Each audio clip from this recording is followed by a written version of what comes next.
Greetings, geeks. Welcome to episode 707 of Geeks in Space. I'm Rob Commander Taco Malda. Joining me once again in pretend low Earth orbit is Chris DeBona. Free Nessie. And Rob Roseboom. Hello. And just for the record, I'm anti-Nessie. You're anti-Nessie. You see it as racist, the whole thing. Yeah. I could see that. I guess. Yeah. You're pro-Scottish. Yeah. Classist. Classist. That. Yeah. You know, Scotland's not a bunch of country bumpkins who care about some sea monster. Whoa. Right. It's much more They than invented that. golf. I guess that's true. And they have that Hurley. What's the name of it? It's a stick game. It's like caber golf tossing? meets... I thought you were talking about caber tossing. No. It's stick and the ball. Game with the stick and ball. That has narrowed it down. Shinty.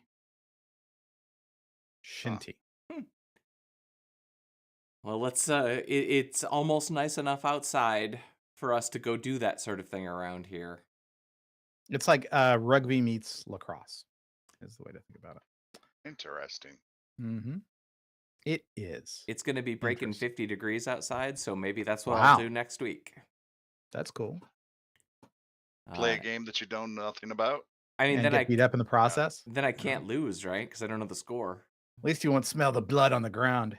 You know. That's true, but I have thus far never smelled the blood of my enemies.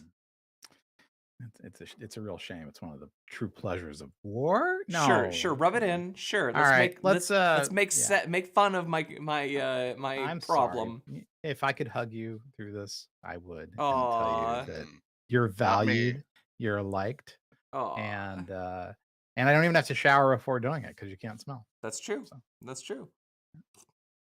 Well, we got a couple of Elon Musk stories. So first of all, I this first one is just the Elon Musk robot. It's like, dude, it was a guy in spandex. Of He's course. trolling you. Of course. He's trolling you. April Fool's Day. Dum-dums. You know, how about this? This can be my MP3 player review. This is stupid. Everyone working on it is stupid. Everyone who believes it is stupid. There you go. Isn't this a big deal in Japan, though? Don't they have, like, helper robots? Sure. I'm not saying that the robots are stupid and there's not a cool future, but this is not that. This is Elon having a gag. He's been doing that a lot this week. He has been. Do you want to go straight to the other? We might as well. Story here? Let's stay on the. So he bought 9.2% of Twitter. Right. What is the Twitter market cap right now? Their market cap is $42.5 billion. So, in theory, he just put $4 billion into Twitter. Yeah. In theory, I'm a little skeptical that that's how practically it works. I have to admit, you know what I was really surprised by? The other large major shareholder was the Mormon Church. I didn't expect that. Really? No, I made that up. Because that sounded so insane that I couldn't believe it. You imagine? No, I don't want to buy new underpants just to tweet. Well, I mean, the number of stories about Elon doing it, you'd think they have to change their pants. You know, everyone was like freaking out. I'm like, he's got a guy who manages all his billions. Remember, this is 1/100th of his fortune or whatever. It's like. But it's 1/100th of his fortune that's outside of what he holds. Yeah, outside of his holdings. So I mean, it's a lot of money. You know? Of course, it's $4 billion, man. Yeah. But I guess and he joined their board. That was the bigger part of the story. Yeah. Because I mean, we talked about this last week. You know, him noodling over. Oh, I want to start a social network. Well, that was obviously his idea of Twitter foreshadowing. Yeah. Twitch shadowing. For twittering. For tweeting. So he was for tweeting. How about we just call it front running or fraud? Oh, sure. Or pump and dumping. Oh no, sorry, tweet and dumping. Dumping. Pump and tweeting. Well, he hasn't dumped yet. Yeah, he's just pumped. It's just pumped. Yeah. I'm sure he's like, if I can get it down just a couple of dollars, I'll save this many hundreds of millions. That's true. But it seems like then he would have just like started crapping on it, like Twitter is garbage. Well, I mean, there's so many people doing that. I guess he felt he didn't want to. He wanted to stand out. Well, okay. So Jack Dorsey also stepped down and was replaced by Pankaj Agarwal. Is that his name? Anyway, so Jack's out. Elon's in. And so it looks like Twitter was flat all last week, like just below 40, and then now it's up 20%. I mean, it's up even more. It's at 52 now. Yeah. So there you go. That maybe there's truth to our complainings and shenaniganry. Yeah. It's a bummer that nothing that we say here will cause any major stock to bump by 20%. That's true. But we could probably find a penny stock that we could influence. All right.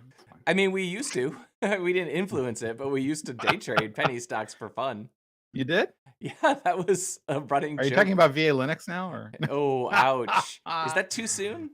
Yeah, no, it's been 20 years. No, we there was a couple of them that we never like publicly said anything about it. We just in the office, a few of us bought like a few hundred shares of penny stocks and would laugh about how we would be up like $1.50. You guys were Wall Street bets before Wall Street bet was. We kind of were, except for in $20 stakes, not like in a stake worth of stakes, not in real stakes. Really good stake. Right. Okay. Well, am I the only one that played Monkey Island? No, I played the hell out of it. And Rob's cat, who's entering the frame behind Rob, also was a huge fan. I don't have cats. Well, a dog. Sorry. Thank you very much. You're welcome. So this is the one thing is that this came out on April. Oh, this is dated April 4. I saw the first news of this on April 1, so I just sort of assumed that it was an April Fool's Day joke. And all it is a trailer for a return to Monkey Island. It's a piratey themed trailer, basically. It's not even. It's just like a. Did it just say Guybrush Threepwood? What a great name. That is a great name. Have you ever heard the story about how that name came about? No, I would love to hear it. So in the original Scum engine, moving objects were known as brushes. Oh, well. And so in a test, they had a male brush that it was Guy Brush. And that was kind of great. They had a test. What about Threepwood? That came separately. I mean, that's a genius last name for sure. But no, I'd play a new. I'd play it again. I mean, both it and Loom were. I never played Loom. It's a very sweet small game. If you go and play it now, you're like, I can't believe they charged $50 for this back then. Right. But it's very satisfying. It's sort of a very chill, mellow game. It sort of presaged the chill, mellow game movement, if you will. I played. I in the last few years, I replayed a lot of those old games just for fun. I replayed a couple of the King's Quest games, and I replayed a couple of the Space Quest games. I replayed in the Lucasfilm. I replayed the Indiana Jones because that's one that I had. Sure. And what's funny to me about all of those games is that the first half of every one of those games, I know every pixel. I know every nook, I know every cranny. And then as you get further and further along through the game, you get to the parts that you didn't actually get to until you were later or maybe never even finished the game. And you're like, I don't remember this at all. This is so cool. And it's like, well, that's because, you played the first half of the game for a year and then you got through the hard part and finished it in an afternoon. Well, I mean, the thing I remember from that generation, in Space Quest 4, I think, that dumb Energizer Bunny rabbit. That was 5. Such a funny 5. It was such a funny joke though at the time. And then you grab him and you grab the battery and you use the battery and all that stuff. And I'm like, that probably didn't age great. No. But boy, was that fun. The two guys. If I may be nostalgic. What's that? The two guys from Andromeda were the creators of the writers of the Space Quest games. Space Quest 5 was special to me for a whole slew of reasons. First off, it was one of the first VGA games that I ever got to play in 256 colors. High resolution. Also, my buddy biked over his sound blaster so we could play that game in VGA with a sound blaster. And it has an audio sample in the opening movie of one of the characters walks out of a bar and then pukes. And to however old we were, 14-year-old boys watching an alien stumble out of a bar and then our incredibly expensive computer make a vomit sound. That was the height of comedy at that moment. Sure was. The other thing that Rob would absolutely hate is my favorite part about Space Quest 5 is that there's a time travel segment, and they go back to Space Quest 1. But when they go back in time to Space Quest 1, all of the graphics are 16 color. So when they travel back through time, the graphics degrade to the graphics of the era, and it is still to this day. I replayed this game a few months ago, a year or two ago, and that part still cracked me up. I admit, Rob, I would love if someone walks through a veil in the game and they end up in an ASCII for Ultima world, Right. That'd be really fun. Get your Final Fantasy level on. Yeah, maybe. Step through all the genres. Okay, there's a really high resolution picture of the sun. I shared it because yeah, it's really high resolution and you can zoom in really, really far. Poof! Poof! Don't stare directly at it. Right. Damn! I'm blind! All right. Yeah. Rob will be fine. He doesn't have an HDR monitor. That's true. But like a face here, you got eyes and a mouth. It's like a kitty. What's it like, that flat faced cat, Meow. And then you have sort of an angry cartoon character here. I think that's the sun. Kind of looks like my hair in the morning. Oh yeah, I'm thinning too. In the middle there. That checks out. That's cool though.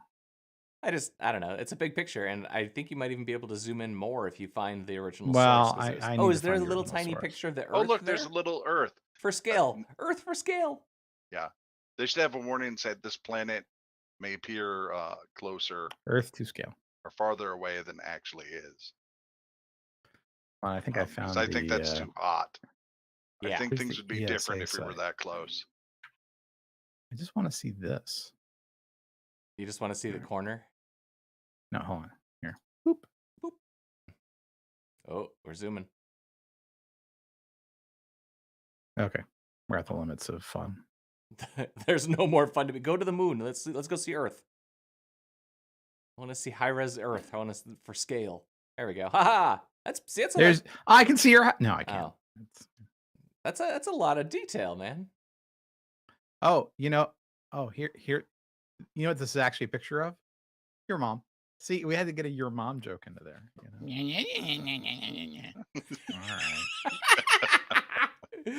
All right. Yeah, look at that. That's so neat. Cool. That's neat. Man, that's cool. It's like blah, blah, zwah, zwah. Sorry, podcast listeners. We're zooming around a giant picture of solar flares. Well, it's more like magnetosphere. What spectrum is this? I don't even know. I don't know. But here it's like here's a head and an arm reaching for the sun here, and here's a butt and the other arm. It almost has bunny ears.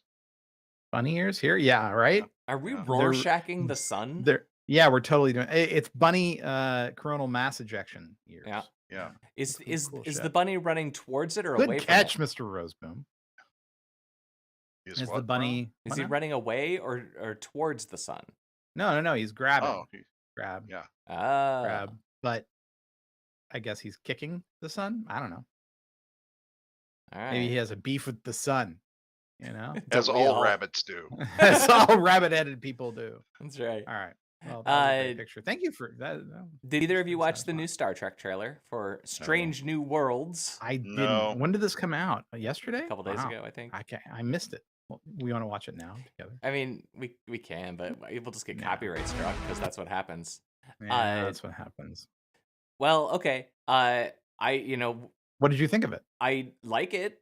My complaint with it is that there's a lot of shots. They're alternating between sort of the Kelvin timeline where the Enterprise is like super bright, and then And then everything in Discovery, which is super dark and high contrasty, like it's visually a little weird.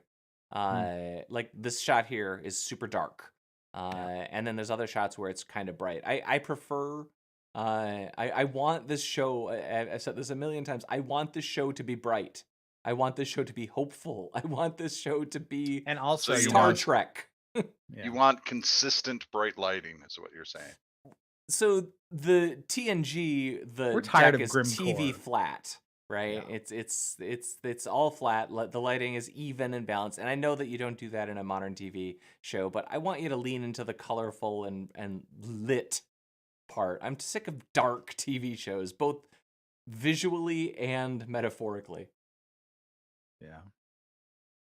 But I will say there's a half a dozen like little turns of phrases or quips from the captain where it makes me feel like maybe he'll be charming and fun.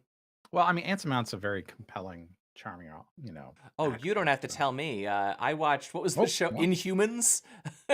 Was he in Inhumans? But he didn't talk. was.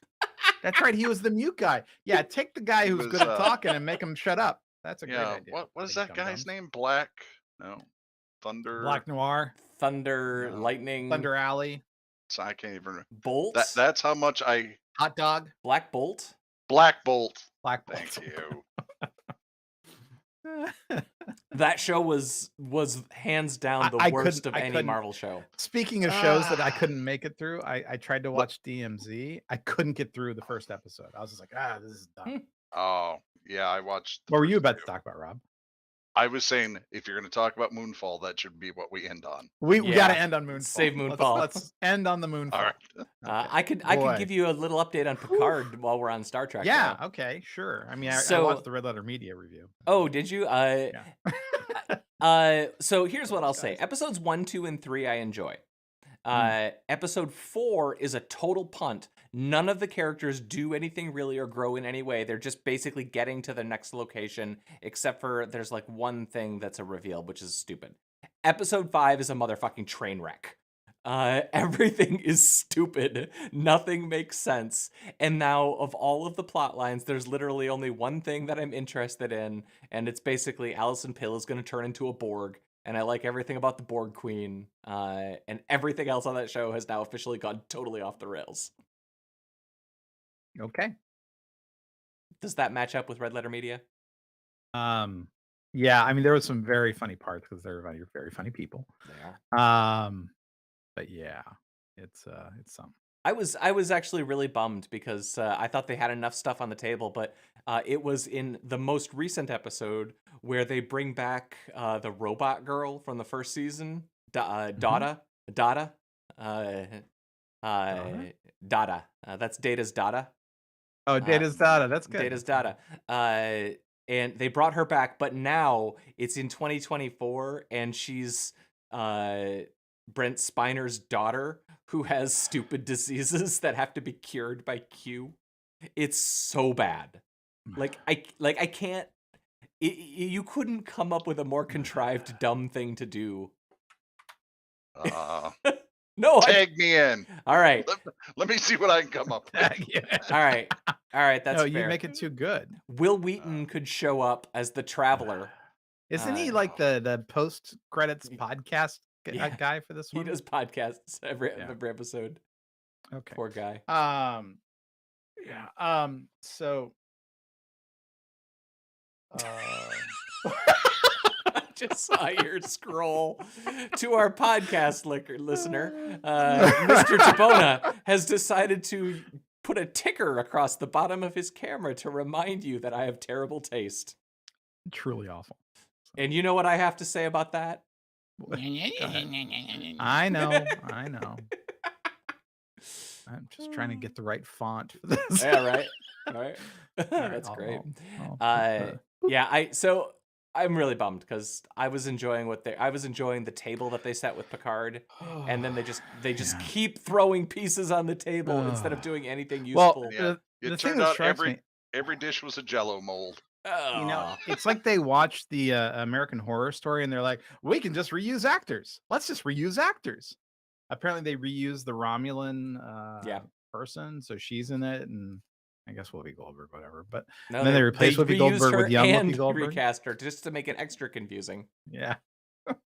And then Alison Pill, I guess, is going to be the new Borg Queen. I also wonder how much money they spent on making Whoopi Goldberg look that young again. You know? That is a lot of stem cell therapy. That's a lot of I mean the collagen implants and stuff. Yeah, they can split it though 50-50 with The View. Actually, by airtime, The View should probably be picking up the bulk of the fee here, because she's on The View like every day, right? And she only had like 3 minutes of screen time. And I've never watched The View. The idea of watching The View fills me with dread. You know, can you picture watching The View every day? No. I mean, my God. No. I mean, I hope I'm never that bored. You know, where I'm like, you know what I'm going to do? I'm going to watch The View. I remember now, and then I say to myself, wait a second. Isn't this just The View, but 3 nerds talking about stupid shit? Yep. Yeah. Okay. Yep. But so it's not that I don't respect you, audience. It's just The View has 4 people, Chris. Oh, they have 4. This is totally different. So it's only when Cliff shows up to talk about a Marvel thing that we are like The View. All right. Yeah. Okay. We're 75% of The View. Okay. All right. Rob, tell us about the flying spaghetti monster story. Oh, this story is just so way back in the day, they sued and won the right to wear colanders on their head, right, in their driver's license pictures. So now, is that in Australia or in the U.S. as well? No, this is in Canada. This is Canada. This is Canada. So anyway, this guy now wants to wear a pirate hat instead of a colander on his head. A tricorn. And the government's like, nope, your religion makes fun of all other religions. It isn't real, and we let you wear colanders. That is not a colander. You can't wear that hat in that picture.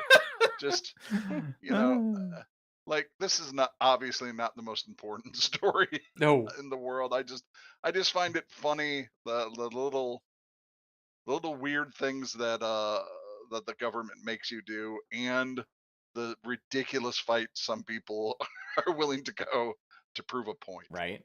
And the sheer arrogance and only willing to make accommodation if required under the Human Rights Code is shocking in its audacity. Yeah, it is. It's absolutely shocking that they want you to take off your pirate hat when you have your driver's license picture. You know. Yeah. You know. Okay. I don't know everything about religions, but I know that in the past, religions have been responsible for the murder of millions of people. And you know who hasn't? The Pastafarians, the flying spaghetti monster. The Pastafarians just want to let you wear your hat, except for from cholesterol. Oh wow! You know. Yeah. Yeah. Ambaloo says if he put holes in it, would it be a colander? Can you take any hat and just drill holes in it, and then that's a colander? That's what you should try next. Yep, that makes sense. And just say any sort of container with holes is a colander by definition. Right? Yeah. I'm Pastafarian Orthodox. Yeah. I'm Orthodox Pastafarian. I refuse to turn my tricorn hat into a colander. That's crazy. That's awesome. So anyway, thank God this fight's going on, right? Well, I love everything about the flying spaghetti monster and the Church of All. I think that is the best thing. But as we've talked about briefly in the past, I was raised very religious conservative, and to see it nakedly made fun of in such an obvious way warms my heart in a way that, besides maybe Life of Brian, I don't think anything ever could. It's the life of Brian. Darwin Notebooks. Right. Is this you want to go Darwin? Let's go Darwin. Oof. So this, I think Rob put this up first. So I did. I saw that you did though, right after. Yeah, me. no, you should. This is your glory. No, I just to me, besides the obvious, it's great that it's returned. Like, I wondered how easy it was to access Charles Darwin's notebooks. You know what I mean? It seems like it'd be one thing you'd kind of like not want to allow students to check out or have in a secure place or something like that. Now it was what they said 20 years ago they were stolen. Yeah, in 2001. So, which is only 20 years ago. Yeah. I feel old yet? I remember when they stole this. No, all right. It just strikes me odd that they didn't take better care of it, I guess. Although I'm not sure if it was like an Ocean's 11 style theft or if someone just put it in their bag and walked out. You know what I mean? Some kind of mega heist. Yeah.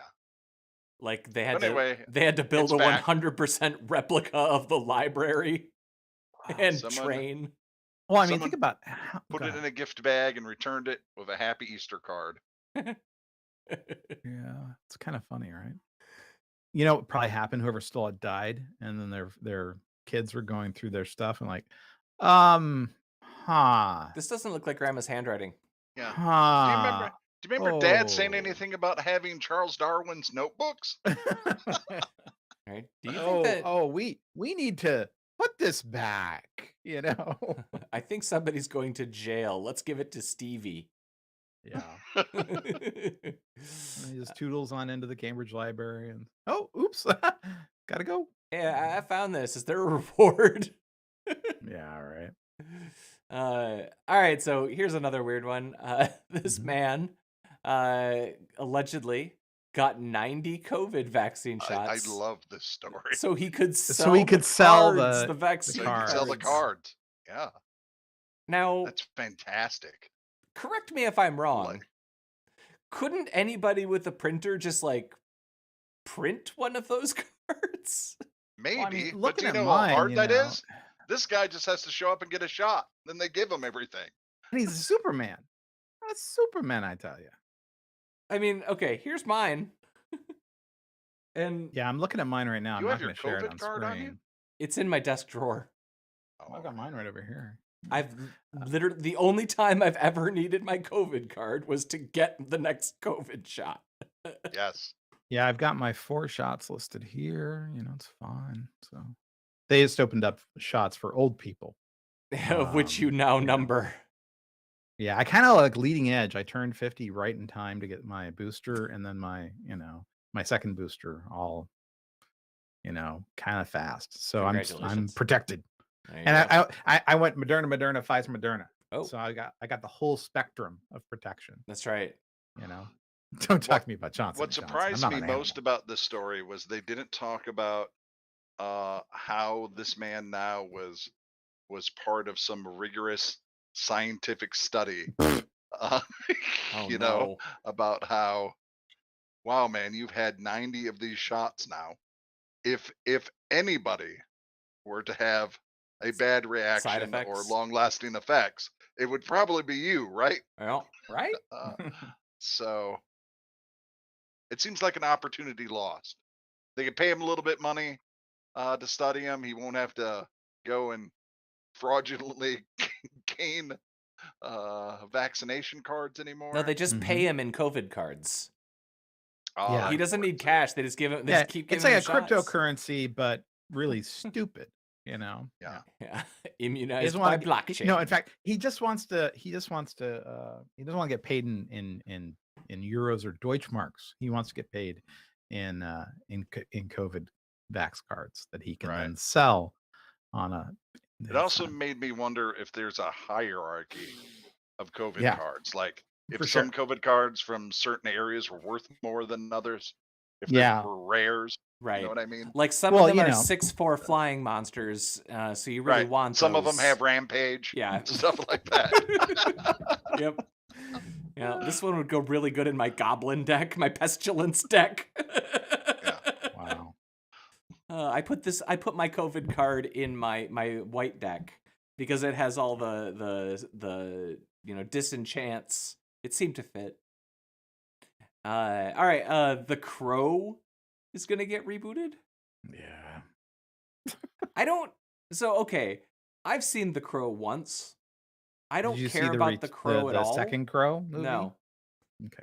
I don't care about The Crow at all. I saw the original. And there's a TV series as well. Probably 3 or 4 times. Oh no, I saw the first one a million times. Yeah. But I only saw the second once. And I think there might have been a third, and there was definitely a TV they show. went they went full deep. on, like for the third, it was basically like I think the Matrix had come out, and then the third was like, well, what we need is more, pleather and latex. It's like, Sexy. that's what we were doing wrong. We didn't lean into the leather. And That's right. Like, that was not what you were doing wrong with the second movie. I wouldn't dare play that character. Like, I'd just be scared. Like, isn't that guy like Macbeth style cursed? I don't know. That was the Lee family that was cursed. Not it was the Lee family, roles. not Eric Draven. Yeah. So. Also, what kind of name is Eric Draven? Nice, Chris. Nice. Yeah, Magnum PI. I saw The Crow a million times when I was 18 and goth curious, right? Yes. I mean, it really, spoke to the goth curious. The soundtrack I recall as being pretty damn solid. Oh, the soundtrack was amazing. For the first great soundtrack. Right. But yeah. No, Brandon Lee, it was a shame. That was a wadding accident, right? It was they had blanks, dirty but the barrel. wadding. Yeah, it was dirty barrel. Yeah, dirty barrel. Yeah, it was like a fragment, came out. And that was it. Dirty Barrel sounds like the name of like a Judd Apatow comedy. Yeah, that probably doesn't know how to end. That would end really terribly. Yeah, right. I said Judd Apatow movie. Yeah. So we already know it doesn't end. Yeah. It just kind of stops when the actors had to go get jobs on better movies. All right. It's funny. I'm looking at this and I'm getting really big Heath Ledger Joker vibes. Yeah. You know what I mean? Think somebody's gonna win an Oscar? I wonder if like Heath Ledger, like, that Crow's kind of cool. I'm gonna take some of that. Run with it. So Heath Ledger. I'm getting Heath Ledger vibes. All right, from The Crow here. Isn't he dead? Everyone's dead. Oh, okay. Fair enough. Yeah, no. Wait, but I mean, he was alive when The Crow came out. We're all dead. Eventually, I mean, sure. This is a really weird podcast for anybody to watch who's not the kid from The Sixth Sense. Can you imagine? All of our podcasts are dead. Just empty frames, blue screened, silence. I gotta stop that. Occasionally, the window scrolls. What if I overused my arm this weekend. What if Skarsgård only gets roles now where he has to be in whiteface? Oh, yeah. Or only when the previous iteration died. So like he plays the next Joker, he plays the next Crow, he plays the next, I don't know, Model Incorporated guy. Can he just take over all of Alec Baldwin's jobs? Oh boy, that was rough, man. Boy, too soon. Is it? Goodness gracious. I don't know if it's too soon, but yeah. It's okay. Okay. Here's my stunning revelation for you guys. When this call's done, I'm probably going to go see Morbius. Why? Because at this exact moment, the IMAX theater that I usually go to has 0 sold seats in the whole theater. So you're getting a whole theater to yourself. I might go and get it. It's never happened. Do you think that if you gave them like an extra 20, they'd put a good movie on for you? Hey, could you guys just show me Spider-Man instead? I'd like to see that again. No, I you know me, I like bad movies. I got no problems with that. And you know what's weird with Morbius? I've gone now and looked at maybe 6 or 7 different reviews, and there's always at least one decent review. There isn't one for this. I can't find anyone who's like, yes, you should go see Morbius. The most promising thing that I've heard is a few reviewers have said it's no worse than Venom. That's the most complimentary thing I've read. Oh, it's gonna be horrible. But I'm gonna get a large Slurpee and maybe like some Bunch of Crunch. Show off. Oh, it's gonna be great. It's gonna be so good. No, I've never gone to the IMAX theater and had it all to myself. The fewest people I think I've ever seen an IMAX showing with is 6. But if you go to like a 1:30 in the afternoon showing in most of the other theaters, it's totally plausible to be the only person in the theater, and it's awesome. You just use your phone, you put your feet on the chair in front of you. It's so cool. I yell at the screen. Yeah. Don't go in there. It's Morbius. So, I've watched some of the reviews of Morbius online, and they're all just like, just don't. Yeah. No. Yeah. Go. Don't. Just don't. Anyway. I haven't left you my about to house say, in a Rob? week. So, do you think it'll be worse than the movie we all enjoyed? In quotation marks. Moonfall, In baby. the last week. Moonfall. Will it be worse than Moonfall? Moonfall is a strange one for me because it got so bad so fast that it like wrapped back around. It and did. I was intrigued. Like twice. Yeah. Yeah, it is. know? It is so bad it's intriguing because I want to see what else ridiculous thing they would do or what other bad decisions were made. And it is stunning. It's a very bad movie. And the thing is, when you're watching these things, you're like, oh, we're gonna watch some cities get destroyed. All the like big disaster shots were kind of dull and not very good and pretty silly. It is like 4 different movies smashed together. I think my favorite was what Rob said, where it looks like each act was written by a different person who only got to see the last 2 pages of the last act. Yeah. And was completely high.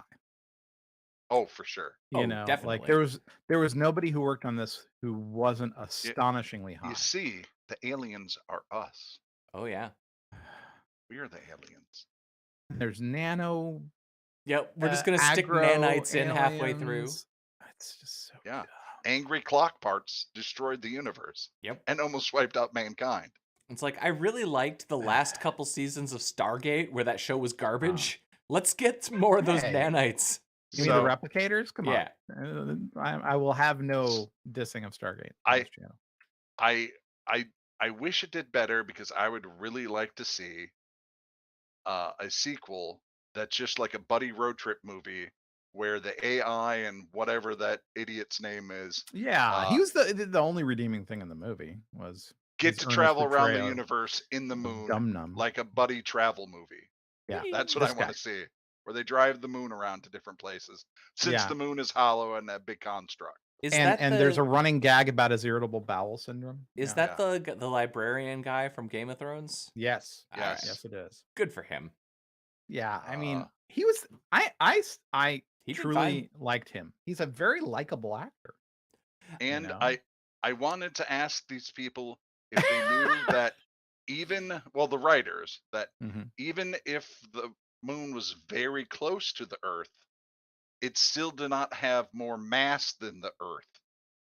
Right? So a lot like gravity for sure would feel different, but the things you were showing the gravity doing wouldn't really happen because the moon is closer. You mean like cars and buildings ripping up off of the ground and flying up into the sky as the moon rolls across the surface of the Earth like Katamari Damacy? And also their escape, that they lost their spaceship, but they don't need it anymore because the moon is so close they can just parachute to Earth. I'm sorry, the part where they parachuted at the end, I'm like, what? Come on! Again, after all of that, they can't just land the special magical spaceship that the aliens, buffed up for them because the moon is so close. Although it is so close, it's ripping buildings out of the ground. But somehow they can parachute down yet at the same time. But don't worry, we'll shoot it with nukes and turn it around. Yeah, it was just so bad. And I have to ask, Halle Berry, has your career fallen this far? But then, Donald Sutherland was on screen for 3 minutes and made $50,000 or $100,000. I don't know. It's like, oh, okay, sure. Sometimes you got to make a buck. But pretty much. I also like when the space shuttle, the broken space shuttle, launches out of the middle of a tidal wave. Yep. Yeah, and it's actually smooshed by a wave. No problem. Totally within the design parameters. So it takes 8 hours. It's designed to be submerged, It takes 8 hours for the space shuttle to get from the vehicle assembly building to the launch pad. And then they have to put gas in it. And they were able to take off like an hour after they decided while to society take off. is collapsing around them. Yeah. It's the end of the world. Let's do a thing that takes a week in like 2 hours. Guys, I don't think that this movie worried about scientific accuracy. How did anyone have time to go and vandalize the shuttle? Right? While trying to get their food and loot some stores. Well, you see the sentiment, Yeah. Everything would have been fine if it wasn't for that damn moon getting so close. Moon. I hate the moon. Always it's just, orbiting. and also that's the only thing you can read. Everything else is just scribbles. And that's like, the concept artist was kind of lazy. I can almost tell you which font he used, but That's just for international markets. You don't want to make more effort for that. oh, right. They change it. If it's in France, it says Les Scrues de la Luna. Yeah. Or not, but if you cover it in lots of words, then you suddenly feel obligated to subtitle it. I was also very emotionally invested in the children. I cared a lot whether or not they got launched into space or died because the Earth was so close, all the oxygen left. It was so dumb. It was so dumb. I liked it. Like I got dumber. Yeah. For watching it, and I just Rob, no, it's a horrible movie, but this is a terrible movie. It is absolutely an enjoyable watch. But it's kind of long. Yeah, it is too long. Right. So I was cleaning the house, I was doing things, so I had an excuse, this was on while I was writing some stuff. Yeah, literally, like when you're cleaning your gutters from underneath with like a power washer, the mud just raining down on your face. Yeah, and you're listening to it, and it's over there. Okay. You just clear off one side of your glasses so you can watch it just through your left eye. Well, honestly, I love like there's probably 5 really good movies in like some 10-minute segments of that's what I mean. It's like every segment is written by somebody else who had a completely different, maybe even entertaining movie in mind. You know what I worry about? The people who are working on Rendezvous with Rama at Apple are like watching this going, oh, we were gonna do that. Oh, Tim. Oh, dang it. Fix it, Tim. Oh, we were gonna do that. Oh. I am oh, and the thing where the nanites are attracted by electronics, and I'm like, yes, yep. Well, I'm like, anything electrical with a biological entity. It's like, what your rules are not consistent, and like the way gravity would work on the tractor but not the people, or the buildings but not the other buildings. I'm like, this is just lazy. This is the laziest lazy piece of crap in Lazy Town. Yeah. And what you have to do then is just put a watch on every wildebeest inside a giant herd. It would take that thing a year to kill all the wildebeest in Africa that you've tagged with.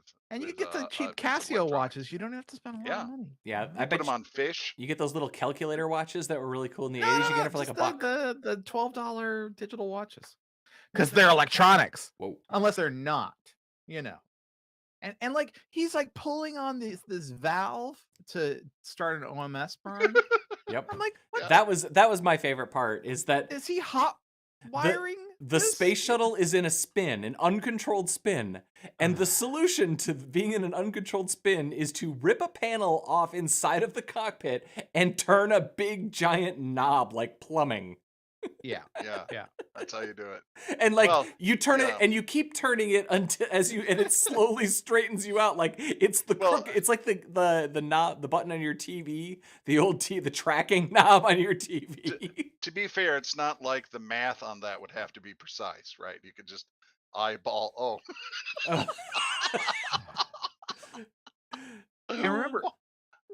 You remember in Space Camp, where they had to land the space shuttle by eye and go through the narrow window? Even that had more scientific accuracy than Moonfall. So my question for you, and I'm not Scott Manley, right? But the OMS has a hypergolic fuel. So is it just a matter of mixing it so it ignites and gives the thrust? I mean, because you could conceivably say, okay, there's a valve you can pull, and then that valve lets the stuff out the OMS. I mean, it was only the front OMS, so it would have gone like spinny like this to spinny like. There's so many reasons that this doesn't work. I'm just like, it's just insulting. And don't forget that there's a white dwarf inside the moon. Yeah. Oh yeah, let's not forget that. It's a Dyson sphere, guys. Yeah, But but like a little stellar one. size. It's like a little one. Well, it's a white dwarf. It's a little Dyson sphere. It's a little Dyson and it sphere. contains a thing that is heavier than itself inside the center. And again, like if they had just like, oh man, that it's like you know how Halo was really, really, really boring. It's like if they had just taken the swoopy rings and just put it in the Halo show, you know, Sure. maybe that would have made it a little more fun. It's like they had a lot of fun little things, you know. That's why I'm saying it's like it's an absolutely entertaining movie, but it is garbage. It was like flying through the hangar and there's all these cool spaceships. I'm like, dude, tell me more about the cool spaceships. Nope. That's another movie. That's a whole different movie. Those writers' pages got lost. Yeah, they can only fix our raggedy spaceship. They can't fix their own spaceships. Chris. Why couldn't they give them one of those spaceships? Right. But if you notice, the shooty booty, the guns did work on those spaceships and on the moon itself. And somehow those guns were shooting a nano monster, and it mattered. That all checks out. You know it. Yeah. This is a very bad movie. It was. But you know, it's funny because I watched DMZ, on HBO, and I liked the comic a lot. And I admit, I would rather watch Moonfall than finish the first episode of DMZ. Yeah, I did not read the comic book, but when I saw that you said you would watch, I figured I'd give it a shot. Yeah, and it's just boring, is what it is. So dull. There's no explanation of what is going on politically, which seems to me to be the most interesting part until of it, they right? lean into the governor race in Lower Manhattan. In the DMZ between the Free States of America and the United States of America. Like, what? As if, how many people are there? What? 100, maybe? At this point, at the very most, because they're cut off from almost everything, let's say there's 100,000 people inside. Okay. Yeah. Well, on the map it said 400,000 people were left on the map. Okay. Right. All right. So even let's go that number. Yeah. They have no trade routes really. Right. They have no ability to get things like, even on the outside, the separatists and the United States, they can get stuff yet. Yeah. Right? These people are just on an island, isolated. Yeah. It was so dumb. So the idea that those people together with no weaponry other than like sidearms, which they have, are going to go and take on an army is just honestly.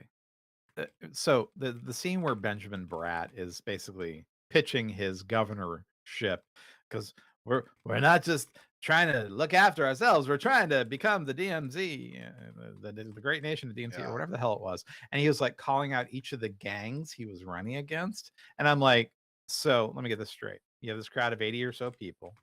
I guess these are your voting public, and they're all divided into no less than 6 different gangs who all hate each other. And he's like calling them out, and they're like, whoop whoop. And it's like, is this a rap battle? What is this? What is this precisely here? And he's like standing on some fountain talking about the DMZ, and it's so dumb. It was so dumb. Yeah. So I got as far as the stupid like he had like a mano combat between one of the other gang leaders and one of his fighters, as if that was a big moment. I'm like, this is the stupidest shit I've seen in a long time. You missed then in episode 2, they unveil the most powerful leader in the DMZ. God. Who? Her son? It's a lady who controls all the water. Oh. Okay. Yes. And she has because that's how water works. She lives at the Artist Collective, and it's like Amazonia or something, because it's all women there. There are no men, and they're very clean because they have all the water. Yeah, they are very clean, and they grow weed, and they have automatic weapons. Wow. Somehow,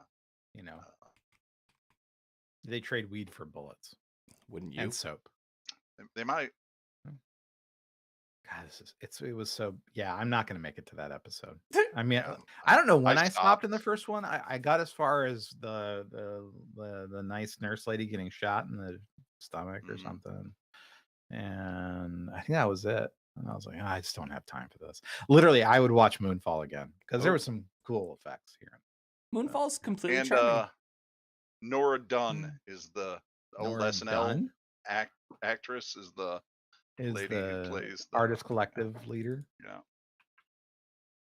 It's such a weird show, because like I have to tell you, it has nothing to do with the graphic novel. I mean, except for the Free States of America and the United States of America. Like the main character in the graphic novel is a reporter, I believe. Yeah, if I remember that's what I read.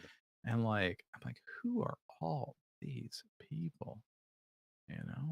It's so weird. Anyway, what is happening to the world? What's happening to the world? I'll tell you what's happening to the world. Why can't they help us? That's right. With our problems. Because their dialogue was written by very, very small brains. Stone people. That was the thing. All the dialogue was like from a macro that someone in Hollywood has. Markov like, chains. and put in poop, and then put in poop, and then put in poop. And also, his descent from astronaut to guy who can't make rent in record time. I'm like, what is this BS? Oh, yeah. Checks out. Totally checks out. Gentlemen, I'm going to go see Morbius. I'm so sorry. No, you're not. Goodbye, Rob. Go to creative meeting. Goodbye, Chris Devona. I'll see you. That was episode 707 of Geeks in Space. I was Rob Commander Taco Maldo. See you Friday. Bye.